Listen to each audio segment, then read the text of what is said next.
ہم شرمندہ نہیں ہیں، انسانوں کو کپڑوں پہ نہیں تولا جاتا۔ آج کا میرا دیس کا مالدار اتنا فقیر ہو گیا ہے، اتنا چھوٹا ہو گیا ہے کہ وہ اپنا تعارف کروانے کے لیے 50 لاکھ کی گھڑی لیتا ہے، 6 لاکھ کا جوتا لیتا ہے۔ آج کی بیگم اتنی چھوٹی ہو گئی ہے کہ اپنے قد کو بڑا کرنے کے لیے وہ 10 لاکھ کا ہینڈ بیگ لیتی ہے کہ دیکھو میرا بیگ 10 لاکھ کا ہے۔ ارے میری بہن، تو 10 ٹکے کی بھی نہیں رہی اگر تو نے بیگ سے اپنے آپ کو بڑا بنایا۔ او میرے دوست، تو 2 ٹکے کا نہیں ہے اگر تو 10 لاکھ کے جوتے اور 50 لاکھ کی گھڑی سے اگر تو بڑا بننا چاہتا ہے۔ ارے اس دھوکے سے نکلو۔ برینڈڈ برینڈڈ برینڈڈ، کہاں جا رہے ہو؟ جب تم اپنی ذات میں بے قیمت ہو تو رب ذوالجلال کی قسم، تمہاری گھڑیاں، تمہارے بیگ، تمہاری گاڑیاں، تمہارے بنگلے تمہاری عزت کو بڑھا نہیں سکتے۔ ابا جان، آج ہم خوشی سے بلند ہیں کہ ہمارے باپ نے بددیانتی نہیں کی۔ گھر میں تشریف لائے، کہنے لگے فاطمہ کچھ پیسے ہیں، میرا انگور کھانے کو جی چاہ رہا۔ بس فاطمہ رونے لگی۔ فرمایا امیر المومنین، خزانہ تو بھرا پڑا ہے، 1 درم کا بھی تیرا حق نہیں ہے کہ تو 1 درم لے کے انگور خرید لے۔ تو تڑپ اٹھے، فاطمہ میں جہنم نہیں برداشت کر سکتا۔ وہ میرے بھائیوں جو دن رات سود میں پھنس چکے ہو، جو دن رات جوئے شراب میں پھنس چکے ہو، کیسے اللہ کے سامنے سرخرو ہو کر کھڑے ہو گئے؟ ایک رات گھر میں تشریف لائے، بچیاں، بیٹیاں، منہ پہ ہاتھ، کپڑا رکھا، دوپٹہ رکھا منہ پہ، اور بات کریں۔ آپ نے پوچھا ارے کیا ہوا تمہیں، یہ منہ پہ کپڑا کیوں رکھتے ہو؟ تو خاموش ہو گئی، لیکن گھر کی خادمہ رو پڑی۔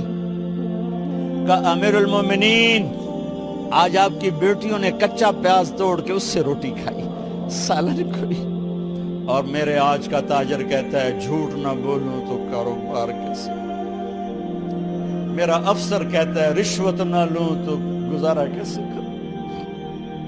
تو عمر بن عبدالعزیز پھس پہ ہچکیوں کے ساتھ روئے کہ میری بچیوں، میں تمہیں بڑے اچھے کھانے کھلا سکتا ہوں پر میں جہنم کی آگ برداشت نہیں کر سکتا۔ بھائیو، اس بندے نے اپنے آپ کو ذبح کر دی، اللہ کو راضی کرنے کے لیے ذبح کر دی، اپنی ذات کو، اپنے جذبات کو، اپنے احساسات کو۔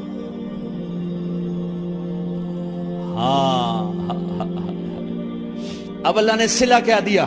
جب انتقال ہوا، ہونے لگا تو بلایا رجا کو، جو میں بات پہلے چھوڑ کے ادھر ان کی تھوڑی سیرت بتائی کہ رجا اب میں مرنے لگا ہوں۔ عبد الملک کالا ہو گیا تھا، ولید کالا ہو گیا تھا، سلیمان کالا ہو گیا تھا۔ یہ کیوں کالے ہوئے تھے؟ یہ بے نمازی نہیں تھے، بدکاری نہیں کرتے تھے، کسی کی طرف ان کی میلی آنکھ نہیں اٹھی کبھی۔